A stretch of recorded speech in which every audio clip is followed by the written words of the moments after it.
What's up, beautiful people? Back with another video. This is day 34 out of 365 days, and I'm going to be doing something a little bit different because I'm outside. I just wanted to try something more, something cool, something special. But today's word is going to be, I don't want to say obedience. I didn't really think of the word. I was just reading in Exodus, right? You know what? We'll give it a word at the end. So I was reading in the book of Exodus 33. And yesterday's video was based on Exodus 32. And really what happened was when Moses was on the mountain talking to God, the people decided, hey, he's taking forever and we want to do something. So they went to Aaron and asked for Aaron to make a god. So Aaron created a calf out of gold material that they had. And this is the God that they preached, or they prayed to. Yesterday's word, I kind of talked about how it's really easy for us as a society nowadays, especially now because of social media and everything, it is to make a God or choose to become our own God.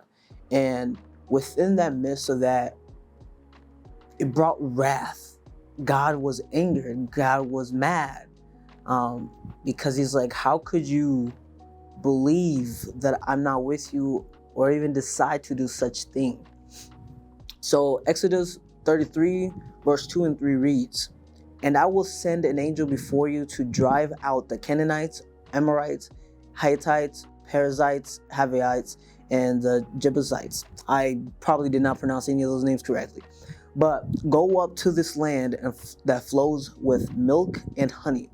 But I will not travel among you, for you are stubborn and rebellious people. If I did, I would surely destroy you along the way." And this is God talking to Moses to tell the people that he's not coming with them because he's fed up. Like, he is tired because they don't want to obey. They don't want to listen. They don't want to respect. And it's lost in the, they're being lost in the sauce, and they feel like God has abandoned them within the midst of like little inconveniences, because everything they want is now. They want and demand everything. And God has a purpose and a timing.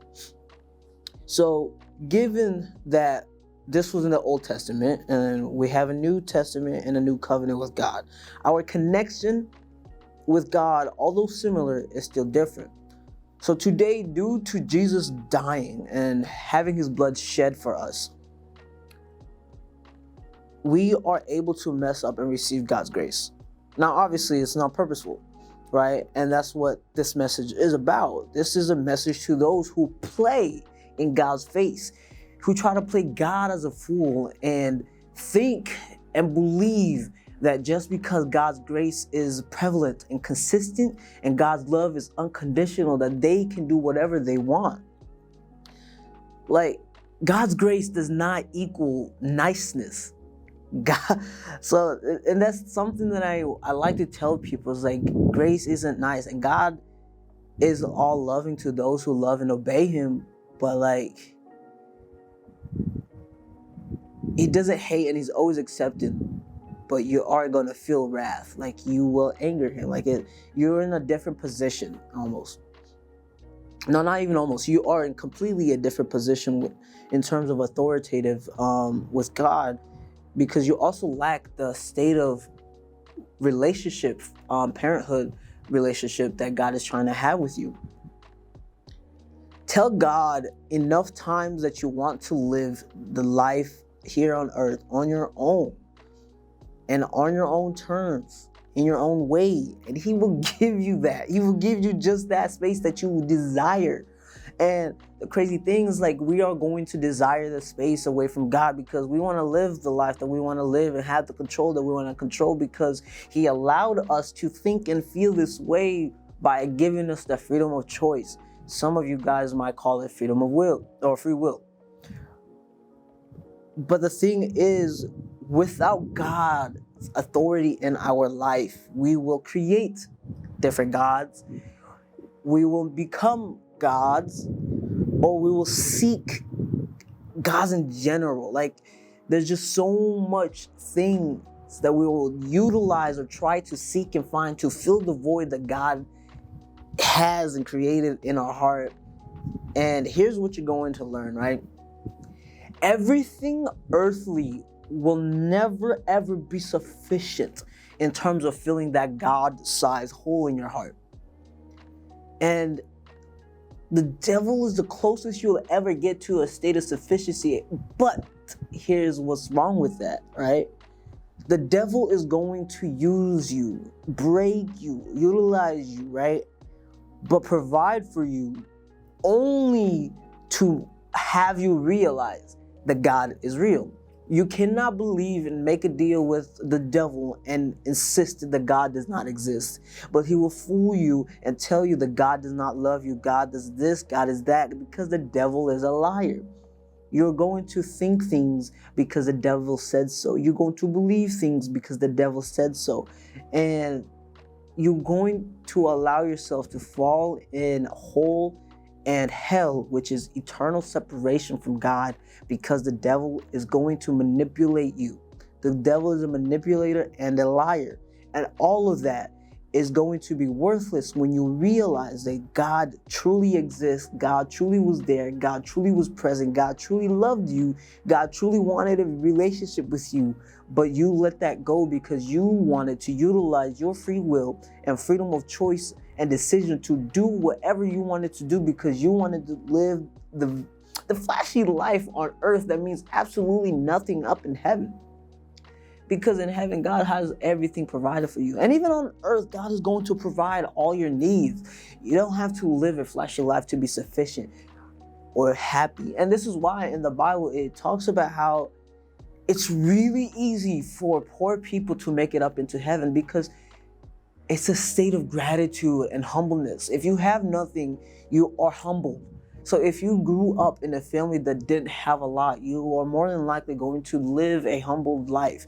And when you seek God, you'll realize that you don't need more, right? You can want more, but you don't need more. That God is all that you need and you are living a sufficient life.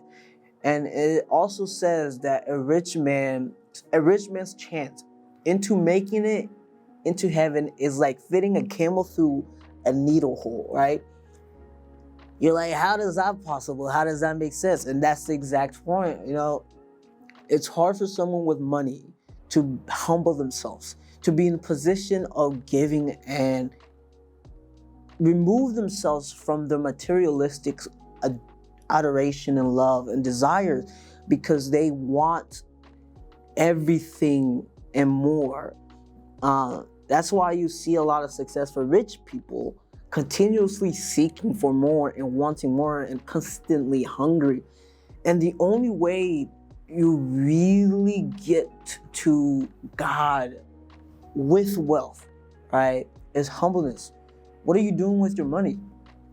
What are you doing with your money? Like, how are you utilizing that? All right, are you using your business, your money to glorify God? Are you giving back? Because give back and God will give you times two of what you give. And this is a way that you will prove to God that, hey, I don't care about this.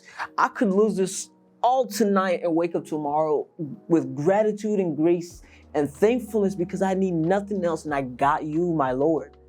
And that's what it really takes.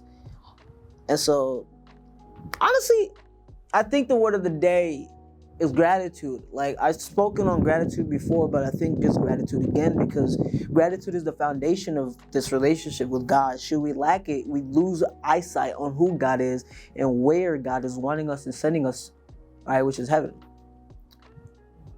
That's the word of the day, gratitude. And I hope this is something that really resonated with you. It's a word that I needed because I want to be successful and I need to continuously remind myself that money isn't everything and that God is going to provide what I need.